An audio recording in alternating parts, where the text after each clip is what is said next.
É possível que todos os homens aqui presentes já tiveram a infeliz experiência de quando crianças, em uma brincadeira de futebol, de repente um dos participantes se sentiu ofendido e, para a infelicidade de todos, o participante era o dono da bola.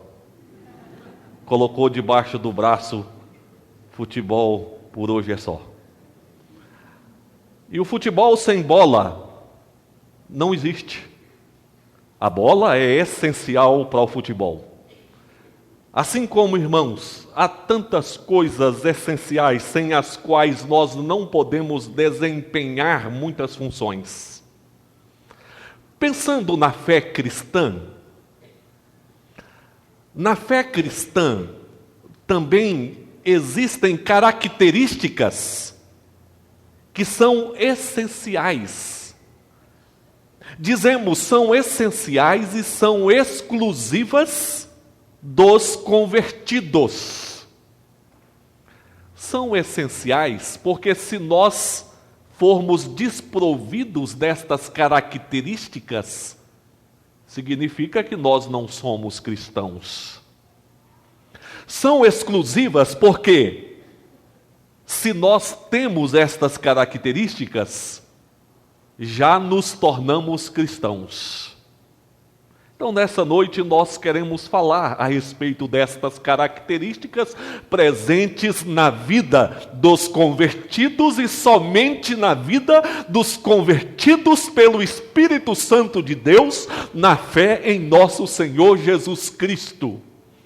A igreja de Colossos passava por algumas dificuldades, porque estava vivendo algumas influências gnósticas. Não confunda gnosticismo com agnosticismo. Gnosticismo foi um movimento herege que se desenvolveu na igreja cristã nos seus primórdios, que, dentre outros fatores, afirmava que havia um conhecimento secreto a ser revelado, afirmava também que o espírito é bom, a matéria é má. Partindo deste princípio, diziam que Jesus veio em espírito, mas não em carne. Enfim, isso gerou muitas dúvidas na igreja. Então, gnosticismo é isso. Agnosticismo já é a posição daqueles que dizem não crer em nada porque afirmam que não tem como provar. Então, gnosticismo e agnosticismo são assuntos diferentes. Mas o que a igreja de Colossos vivia era uma influência do gnosticismo, e isso gerou dúvidas no campo da fé e uma instabilidade ética também na igreja. E o apóstolo Paulo vem neste texto bíblico esclarecer a igreja de Colossos e vem trazer aos nossos corações uma palavra extraordinária que nos apresenta aqui 3 essências exclusivas dos convertidos. Meus irmãos, a palavra de hoje é um teste para você responder: eu sou convertido, eu não sou. A palavra de Deus é também, nesta noite, uma oportunidade para você encontrar um discernimento maior diante de tantos movimentos religiosos que existem e que às vezes você fica indagando o que é certo, o que não é certo. A palavra de Deus hoje vai gerar a oportunidade de um discernimento espiritual maior.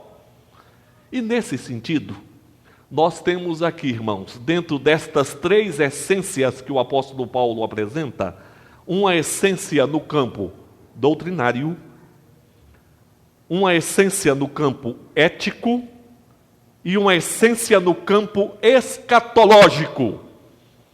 E eu volto a dizer, são essências exclusivas de quem? Do convertido. Essências exclusivas do convertido. Vamos lá então. Qual é essa primeira essência exclusiva do convertido? A essência doutrinária que o apóstolo Paulo apresenta aqui como Fé. Fé. Talvez os irmãos mais questionadores já estão aí indagando: pastor, o que é isso? O senhor está dizendo então que quem não é cristão convertido não tem fé? Meus queridos, é exatamente isso que eu estou dizendo. E nós vamos ver o porquê. Primeiro, nós precisamos entender, irmãos, que a palavra fé tem sido usada com uma diversidade enorme de sentidos nos nossos dias. Existem aqueles que confundem a fé bíblica com os sentimentos, com a emoção. Então, tais pessoas não estão bem emocionalmente, estão abaladas, estão entristecidas e dizem o seguinte: a minha vida espiritual está acabada, nem ir à igreja eu quero ir. Meus irmãos, tais pessoas não estão tendo um discernimento correto do que é fé. Emocionalmente você pode estar no chão, mas você pode sim estar ainda convicto dos seus princípios de fé. Mas há outras pessoas também que, com um entendimento errado de fé, confundem a fé tão somente com um certo pensamento positivo. Tipo assim: estou passando por um problema, por uma dificuldade no trabalho, na vida econômica, mas eu confio que eu tenho força, que eu vou lutar, que eu vou resistir, que eu vou vencer. Quer dizer, é fé em você mesmo. É fé no seu poder, nas suas reações, nas suas capacidades. Essa também não é a fé que nós estamos falando. Ainda tem outros que depositam a fé em divindades criadas. Tomam qualquer um aspecto da criação divina e fazem desta criação divina uma divindade, quando na verdade nós precisamos nos relacionar em fé com o Criador e não com a criatura. Ainda existem também aqueles que fabricam a própria divindade, constroem a própria divindade, como o próprio povo que saiu do Egito fabricou um bezerro de ouro e diz: eis os deuses que irão adiante de nós. Mas não é esse o tipo de fé que eu estou falando também, não. Ainda existem, irmãos, aqueles que depositam a fé nas pessoas. Sempre há aquela expectativa de que as pessoas vão resolver os seus problemas e dizem: eu estou cheio de fé que aquele médico vai resolver o meu problema de saúde, eu estou pleno e cheio de fé que aquele advogado vai me defender e vai trazer uma solução. Enfim, a fé está depositada no mortal. Embora sabemos que os diversos profissionais são bênçãos, são instrumentos de Deus para abençoar as nossas vidas. Mas a nossa fé precisa estar colocada além.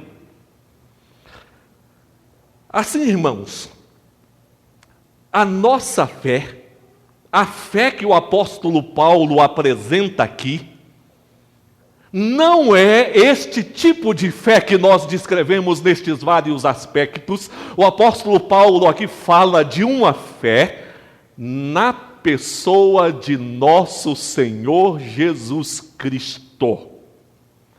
É aquela fé, aquela convicção de que Jesus é o Filho de Deus, que morreu, ressuscitou, para trazer o perdão de nossos pecados, para nos apresentar diante do Pai, justificados, santificados e purificados, e que este mesmo Jesus que ressuscitou dentre os mortos, subiu ao céu, está à destra do Pai, e que este mesmo Jesus virá em poder e glória para julgar vivos e mortos.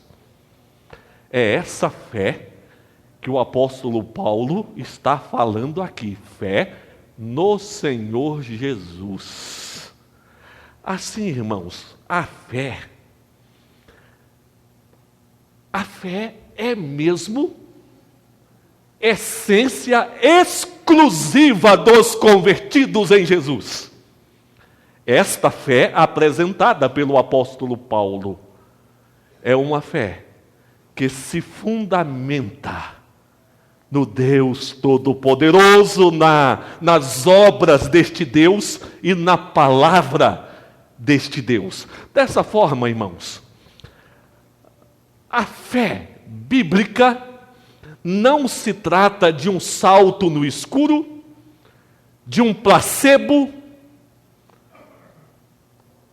de um anestésico para resolver um problema de imediato, mas a fé nestes termos está depositada naquele que é Senhor das nossas vidas, Senhor de toda a criação, aquele cuja palavra faz com que tudo se curve diante dele. A fé está no Senhor Jesus Cristo.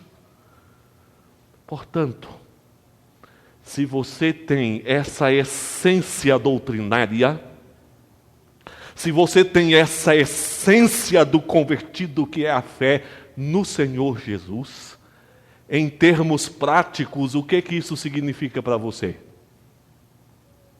Em termos práticos, significa que nenhum poder do inferno ou da terra vai poder te separar do amor de Deus. Significa que você é salvo pela graça de Jesus. Significa que nas provas e lutas que você enfrenta no dia a dia, nas possíveis injustiças pelas quais você possa passar, a sua vida se repousa no Senhor Jesus Cristo. Portanto, a sua fé está no Senhor Jesus. Essa é a essência exclusiva do convertido. Ah, pastor, mas outras pessoas não têm esse tipo de fé? Não. Porque no dia que outras pessoas não convertidas tiverem esse tipo de fé, elas já se tornaram cristãs. Não é verdade? E se não tem esse tipo de fé, não é cristã. Mas vamos aí, irmãos, a uma segunda essência exclusiva do convertido. É uma essência ética. Ah, meus irmãos, falamos tanto sobre ética nos últimos dias, especialmente diante de tantos escândalos, de tanta corrupção. Hoje foi um dia de mobilização nacional, de protestos, porque a população manifesta a sua inquietação, a sua preocupação pelo direcionamento que o nosso país caminha. Ah, meus irmãos, nós precisamos de ética. Mas, irmãos, esse tipo de ética só quem é convertido tem. Pastor, o senhor quer dizer que quem não é convertido não tem ética? Não é isso que eu estou dizendo. Eu estou dizendo que esse tipo de ética que vamos falar só o convertido tem. Por quê? O apóstolo Paulo fala aqui a respeito do amor que deveria estar presente na vida dos membros da igreja de Colossos. As ações dos membros daquela igreja deveriam ser pautadas pelo princípio do amor.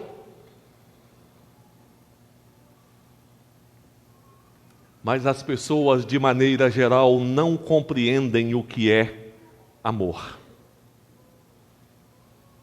Porque amor não significa, irmãos, amor não significa aprovar as condutas erradas dos outros. Tem gente que acha que amor é aplaudir as pessoas independentemente da conduta delas. Amor não significa aprovar as condutas erradas, assim como amor também não significa aprovar as diversas opiniões teológicas. Algumas pessoas acham o seguinte, que amor é aprovar os diversos pensamentos de fé, independente do tipo de fé, mas se você tem amor, você aprova. Meus irmãos, amor não é isso também. Ainda outros acham que amor significa negar a justiça de Deus. Meus irmãos, existe hoje no Brasil, nos Estados Unidos e em alguns outros países um forte movimento em prol do esvaziamento do inferno. Isso mesmo. Esse movimento está defendendo um inferno vazio. Porque eles dizem o seguinte: se Deus é amor, sendo Deus amor, Deus vai acolher e vai abraçar a todos, logo o inferno vai ficar vazio. Mas tais pessoas estão ignorando o fato de que não existe amor desvinculado de justiça, que Deus é perfeitamente justo também. Ou será que Deus se relacionaria com toda a corrupção, pecado e mal e daria as mãos a toda esta sujeira e caminharia junto? Não, meus irmãos, Deus é amor, mas Deus é justiça também. Ainda há outros que confundem amor apenas com sentimento.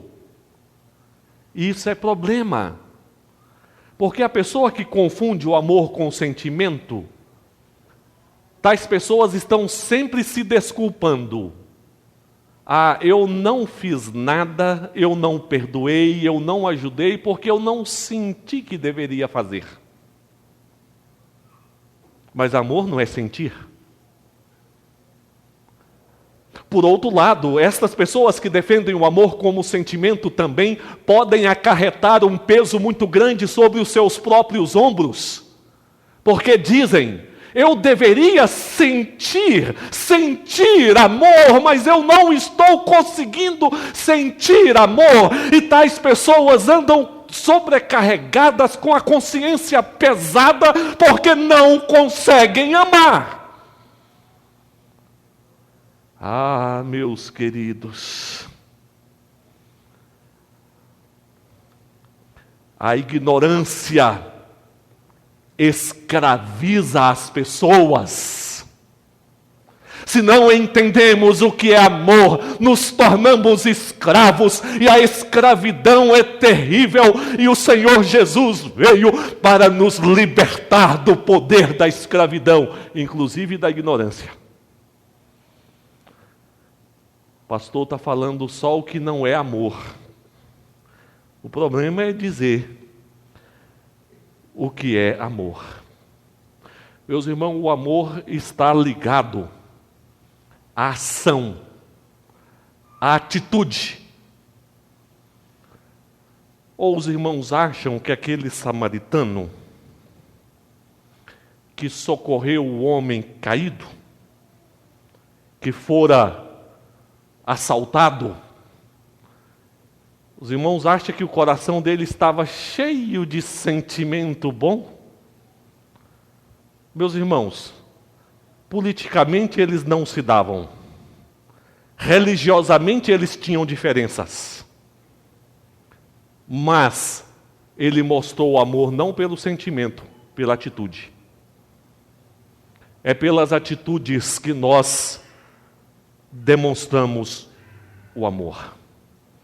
O amor bíblico se resume na prática dos mandamentos.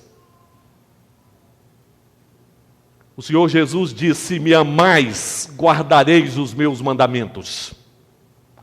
O apóstolo Paulo diz: a ninguém fiqueis devendo coisa alguma, exceto o amor com que vos ameis uns aos outros, pois quem ama o próximo tem cumprido a lei. Quem ama o próximo tem cumprido a lei. Rapidamente nós podemos fazer um exercício. Os mandamentos dizem: não terás outros deuses diante de mim. Quem ama, negativamente, não vai buscar outros deuses. Positivamente, vai se relacionar em adoração ao Deus verdadeiro. O segundo mandamento diz: não farás imagens de escultura. Quem ama negativamente não vai fabricar deuses, mas ao mesmo tempo vai se relacionar por meio de Jesus com o Deus único. O terceiro mandamento, se a minha memória falhar, tem muita gente para me ajudar. O terceiro mandamento: não tomarás o meu nome em vão. Quem ama negativamente não vai tomar o nome de Deus em vão. Positivamente, ele vai respeitar o nome de Deus e exaltar a Deus. O quarto mandamento diz: lembra-te do dia de sábado, o dia de descanso. Negativamente, quem ama não vai ficar lá em casa, enfiado debaixo das cobertas do sofá de televisão o domingo o dia inteiro, ou ir para o trabalho. Não, quem ama vai descansar, mas vai também cultuar a Deus, porque é dia de santificação. O quinto mandamento diz: honra teu pai e tua mãe. Quem ama verdadeiramente vai respeitar o pai e a mãe, vai honrar cuidando do pai e da mãe. O sexto mandamento: não matarás. Negativamente, quem ama não vai tirar a vida do outro. Positivamente, quem ama vai fazer tudo para respeitar a vida do semelhante, vai fazer tudo para contribuir com o bem do semelhante. O sétimo mandamento diz: não adulterarás. Quem ama negativamente não vai adulterar traindo a sua esposa ou seu esposo. Positivamente vai amar a sua esposa, seu esposo, vai cuidar da sua família. O oitavo mandamento diz: não furtarás. Quem ama negativamente não vai subtrair o que pertence ao próximo. Positivamente, ele vai trabalhar com honestidade. Ele vai buscar o seu ganho. Ele vai respeitar a posse do outro. Ele vai se alegrar com o que pertence ao outro. O nono mandamento: não dirás falso testemunho. Quem ama negativamente não vai sair por aí falando mentira do outro com fofocas. Positivamente, ele vai trabalhar para construir a boa imagem do outro. Ele vai trabalhar para que o próximo seja bem visto, seja respeitado.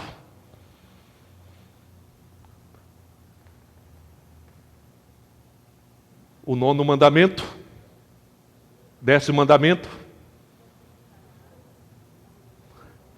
Meus irmãos, talvez, olhando assim de uma forma superficial, nós podemos dizer: eu tenho observado isso, mas quando chega no 10º mandamento, definitivamente a nossa boca se cala diante de Deus, porque o 10º mandamento está se referindo muito mais do que atitudes, do que obras, está falando do que está dentro do desejo.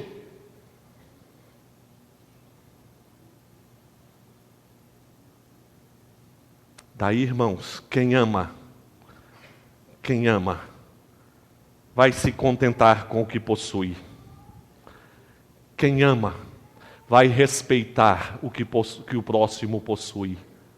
Seja a esposa, seja o esposo, seja a namorada, seja o namorado, seja os bens materiais, seja a casa, seja o carro. os dons, os talentos. Assim, irmãos, o amor se resume na prática dos mandamentos. Pastor, mas será que somente o convertido pode viver essa ética? Sim, irmãos.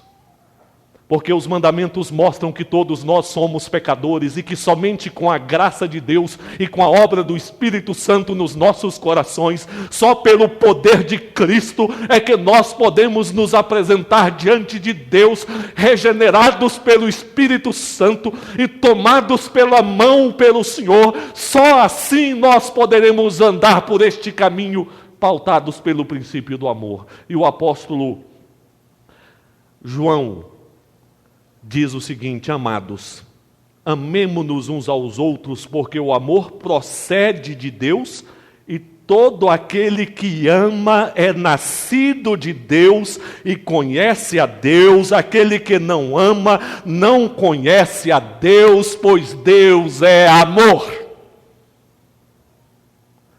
Meus irmãos, essa ética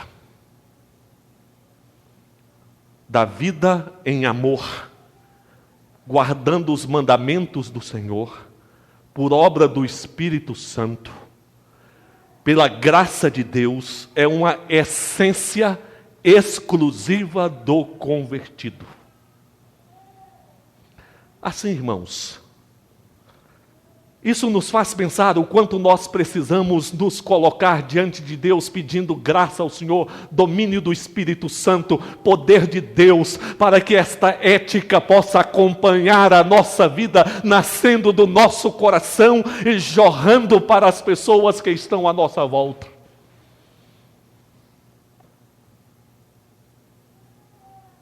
Mas vamos a uma terceira essência exclusiva do convertido. Nós falamos de uma doutrinária, de uma ética, agora veremos uma escatológica. A palavra escatologia significa a doutrina dos últimos acontecimentos, do fim. E essa essência escatológica é a esperança que o apóstolo Paulo fala aqui. Meus irmãos, a criação como um todo está enclausurada pelo pecado. Qualquer esperança que nós venhamos a nutrir na nossa vida, se é uma esperança intramundana, se é uma esperança nos recursos deste mundo, esta esperança está fadada ao fracasso. Se a sua esperança é na sua profissão, é na sua família, é no seu estudo, é no seu dinheiro, olha, tenho notícias ruins para você. A sua esperança está fadada ao fracasso. Nós precisamos de uma esperança que venha de fora. Nós precisamos de uma esperança que venha de Deus. Quando os primeiros astronautas colocaram os pés na Lua, muitas pessoas se encheram de esperança, na expectativa de um mundo diferente, de um desenvolvimento científico que pudesse gerar mudanças para as pessoas, para o mundo. Inclusive, um destes astronautas disse: este é um pequeno passo para o homem, mas um grande salto para a humanidade. E eu pergunto, qual foi a esperança realizada pelo fato do homem colocar os pés na Lua? Mas eu te digo, uma esperança verdadeira chegou a este mundo quando o Filho de Deus pôs os pés na terra. Porque possessos foram libertos, mortos ressuscitaram, pecadores perdoados, e uma esperança verdadeira a nascer nos nossos corações. E a esperança não é algo vago. A esperança não retrata possibilidades. Meus irmãos, a esperança que o apóstolo Paulo está falando aqui é uma esperança proclamada pela palavra de Deus, do Deus suficiente e imutável. A esperança que o apóstolo Paulo refere aqui é a esperança em uma herança que nós receberemos por base legal. Qual é a base legal para você receber uma herança aqui no mundo?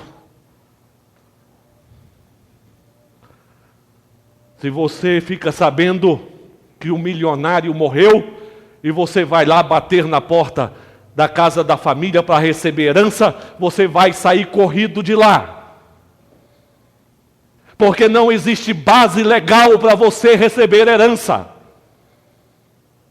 Mas, irmãos, a herança do Senhor é para todo aquele que crê no Senhor Jesus Cristo, e a base legal é porque Jesus nos outorga esta herança.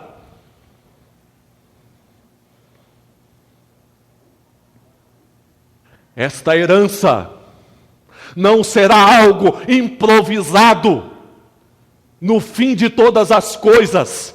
Esta herança já está preparada, e o apóstolo Paulo afirma aqui que a mesma está reservada nos céus para nós.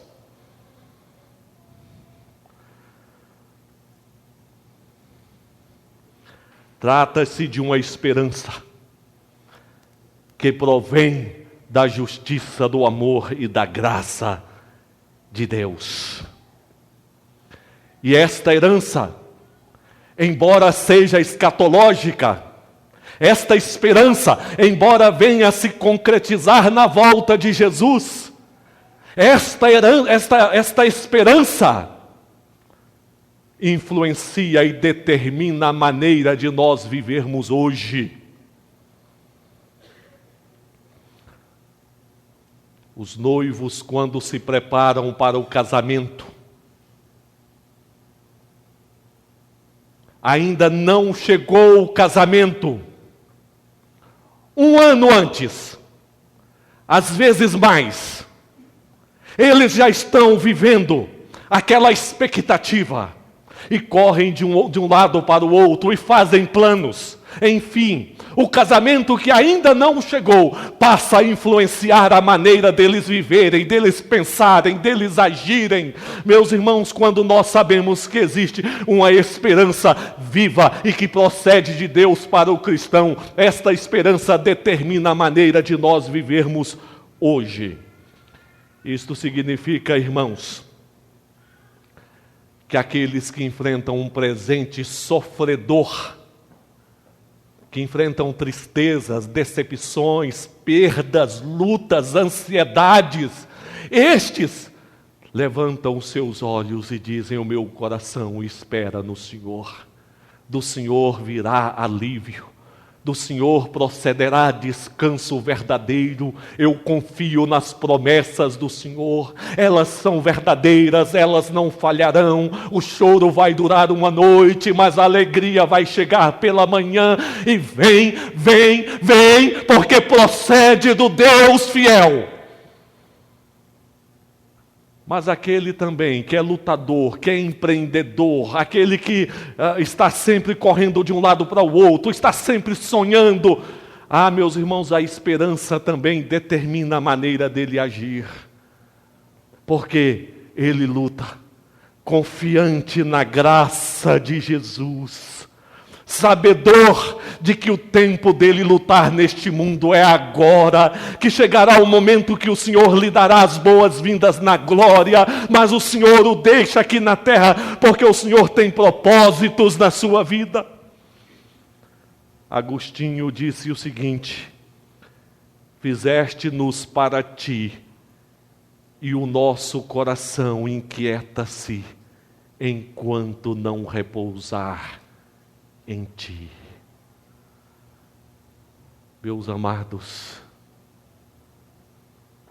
essências exclusivas dos convertidos, Não sei se os irmãos observaram que estas essências vêm falar a respeito do nosso relacionamento com Deus, do nosso relacionamento com as pessoas, com o mundo.